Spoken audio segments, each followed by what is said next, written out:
बहू हूँ मैं कर लूंगी। राधा एक बहुत ही सीधी सादी सुंदर और सुशील लड़की थी। उसकी शादी विनोद से होने जा रही थी। शादी से एक दिन पहले उसकी माँ कमला ने उससे कहा, बेटा राधा, कल तेरी शादी है और शादी इंसान की ज़िंदगी में एक बहुत बड़ा बदलाव लेकर आती है, खास तौर पर लड़कियों की ज़िंदगी में। इसीलिए आज मैं तुझे एक नसीहत दे रही हूँ, उसे अपने पल्लू से बांध ले ताकि ससुराल में तू सुकून से रह सके। ओफो माँ, आप तो ऐसे बोल रही हो जैसे मैं कोई जंग लड़ने जा रही हूँ। हाँ बेटा, शादी भी एक जंग से कम नहीं है। किसी घर की बहू होना सैनिक होने जैसा ही है। मेरी बात तो गांठ बांध ले। क्या माँ? अच्छा सुन, अब सबसे पहली बात, तेरा ससुराल तेरा घर होगा पर वो तेरा मायका नहीं होगा। वहाँ के अधिकार तेरे बाद भी होंगे, पहले वहाँ की जिम्मेदारियाँ तेरी होंगी। किसी काम से पीछे नहीं हटना, जो बताया जाए वो करना, उनके घर के तौर तरीकों को समझना, इस घर के तरीके वहाँ मत चलाना, और समझ जाने के बाद उस हिसाब से ही काम करना। किसी की कोई बात अगर कभी बुरी भी लगे तो उससे कहना मत। याद रख कि तेरा हक सिर्फ तेरे पति पर है और किसी पर नहीं। आप तो मुझे डरा रही हो माँ, मैं इतना सब कैसे याद रखूँगी? मैं तो अभी ही सब कुछ भूल गई। अगर इनमें से कोई बात याद ना रहे तो बस इतना याद रखना कि जैसा मैं इस घर में करती हूँ वैसा ही वहाँ तुझे करना है। ठीक है माँ। और अगले ही दिन राधा की विनोद के साथ शादी हो जाती है। विनोद के साथ उसके घर में उसकी माँ चमेली, उसके पिता प्रदीप, छोटा भाई बंटी रहा करते थे। राधा विनोद से शादी करके बहुत खुश थी। उसने अपने ससुराल में जाते ही अपनी माँ की बताई बातों पर अमल करना शुरू कर दिया था। वो अपने ससुराल के तौर तरीकों को समझने में लग गई थी। एक दिन की बात है, विनोद कमरे में बैठा था और राधा उसे एक गिलास दूध लाकर देती है। ये लीजिए, दूध पी लीजिए। अरे तुम्हें कैसे पता? मैं रोज रात में दूध पीता हूँ। मैंने माँ जी से पूछा था। अब तक वो आपको रोज दूध लाकर देती थी, पर अब से ये मेरी जिम्मेदारी है। ओहो, तुमने तो अपनी जिम्मेदारी बड़ी जल्दी समझ ली और उस पर अमल भी करने लगी। राधा कुछ नहीं कहती, शर्मा कर वहां से चली जाती है।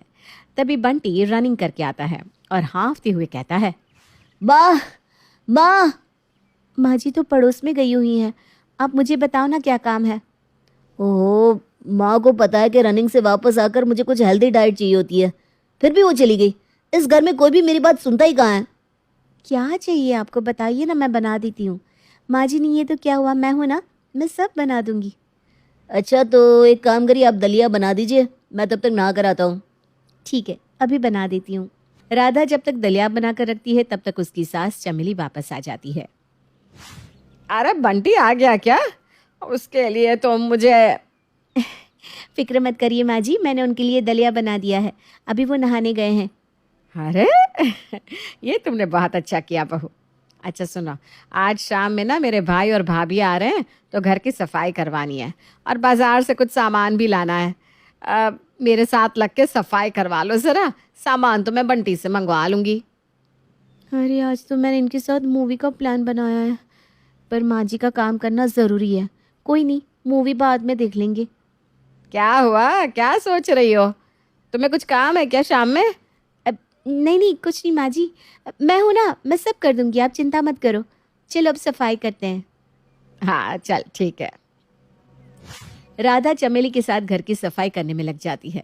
ज़्यादातर काम राधा को ही करना पड़ता है, जिस कारण वो बहुत थक जाती है। लेकिन अपनी माँ के सिखाए होने की वजह से वो थकने के बाद भी काम कर ही रही थी। घर की सफाई तो हो गई पर यह बंटी पता नहीं कहाँ चला गया। मुझे बाज़ार से सामान मंगवाना था, मैं ही चली जाती, पर अभी मुझे हलवा भी बनाना है। मेरे भाई को ना मेरे हाथ का हलवा बहुत पसंद है। आ, एक काम कर बहू, तू ही चली जा मार्केट। मैं तो बहुत थक गई हूँ। मैंने सोचा था सफाई करके आराम करूँगी, पर अब बाजार जाना पड़ेगा। माँ जी को मना भी तो नहीं कर सकती। अरे तू फिर सोच में डूब गई, क्या सोचती रहती है इतना? नहीं नहीं, कुछ नहीं माँ जी, बताइए क्या लाना है, मैं ला देती हूँ। चमेली राधा को एक लंबी लिस्ट थमा देती है। राधा थक कर चूर हो चुकी थी, लेकिन उसे फिर भी मजबूरन बाजार जाना पड़ता है और वो सारा सामान लेकर आना पड़ता है, जिसमें उसकी हालत खराब हो जाती है। हे भगवान, मुझे तो ऐसा लग रहा है जैसे मेरा दम ही निकल जाएगा। आज तो कुछ ज़्यादा ही काम कर लिया मैंने। वो घर पहुंचती है तो देखती है कि मेहमान बैठे हुए हैं। फिर क्या, उनकी आओ भगत में लगे लगे रात हो जाती है। हाँ, आज तो दिन भर इतना काम था कि मैं बहुत ज़्यादा थक गई हूँ। अरे तो कुछ काम बंटी को करने को बोल देती, वो तो घर में ही रहता है दिन भर। वो नहीं था ना, इसलिए मुझे घर की सफाई भी करनी पड़ी और बाजार से सामान भी लाना पड़ा। माँ जी ने कहा तो मना तो नहीं कर सकती ना। चलो अच्छा अब तुम सो जाओ। राधा को लगा था कि ये एक दिन ऐसा गुजरा है, बाकी दिन तो सही होंगे, लेकिन उसका तो हर दूसरा दिन ऐसा ही जाता था, क्योंकि वो किसी काम को मना नहीं कर पाती थी और इसका रोना वो अपने पति के सामने रोया करती। बहू, मैंने कुछ गमले छत पर रखे हैं, उनमें पानी डाल दिया कर सुबह शाम। ठीक है पापा जी। भाभी आपके हाथ का दलिया ना बेस्ट है, रनिंग के बाद वही बना दिया करिए। ठीक है देवर जी। बहू, घर का सामान तू ही लाया कर, तू सही लाती है। जी माँ जी। राधा किसी को ना नहीं कह पाती और अपने साथ साथ दूसरों के काम करने में भी लगी रहती। फिर रात में विनोद को ये सब सुनाती। घर का सारा काम मुझे ही करना पड़ता है, मेरा तो बदन टूटने लगा है अब। अरे तो सबका काम करने की क्या जरूरत है, सिर्फ अपना काम करो और अगर वक्त बचता है तो किसी और का काम करो, वरना मत करो। आपके लिए ना कहना बहुत आसान है, ऐसे थोड़ी ना होता है। विनोद राधा को बहुत समझाने की कोशिश करता है, पर वो तो अपनी माँ की बात पर अड़ी रहती है और सबके कामों को करती रहती है।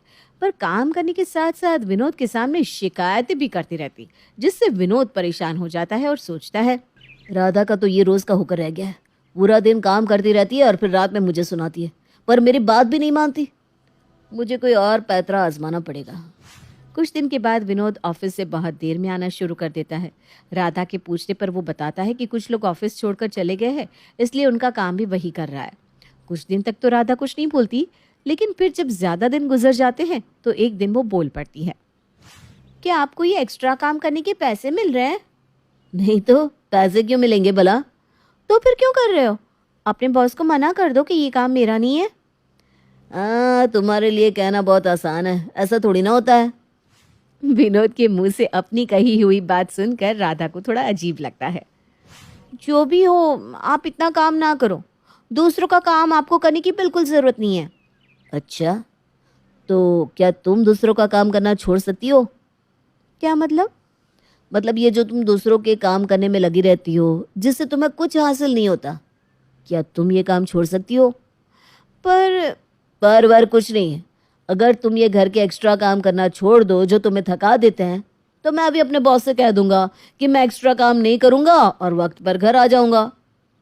ठीक है। बेटा, सब्जी ले आ मार्केट से। माँ जी, बंटी से मंगवा लीजिए ना। अरे वो सही नहीं ला पाएगा। लाएगा तभी तो लाना सीखेगा ना। बंटी, जाओ सब्जी लेकर आओ। बेटा, पौधों में पानी डाल दिया? नहीं पापा जी, मैं दूसरे काम में बिजी थी। एक काम करिए ना, अब खुद पानी डाला करिए, इससे आपकी चहलकदमी भी हो जाएगी। डॉक्टर ने आपको ज़्यादा से ज़्यादा चलने को कहा है ना। हाँ बेटा, बात तो तेरी सही है। राधा के अंदर आए इस बदलाव को देखकर विनोद बहुत खुश होता है और इस तरह उनका जीवन पूरी तरह से सुधर जाता है, क्योंकि अब तो राधा हमेशा अच्छे मूड में रहा करती थी। राधा भी ये देखकर हैरान थी कि अब कोई भी उससे अपना काम करने को नहीं कहता था और ना ही किसी को उसका ये व्यवहार बुरा लगा। वो समझ गई कि हम अगर दूसरों का काम करेंगे तो वो तो करवाते ही रहेंगे, हमें अपनी सीमा खुद तय करनी होती है। For more videos, please like, share and subscribe our channel, Love for Cartoons.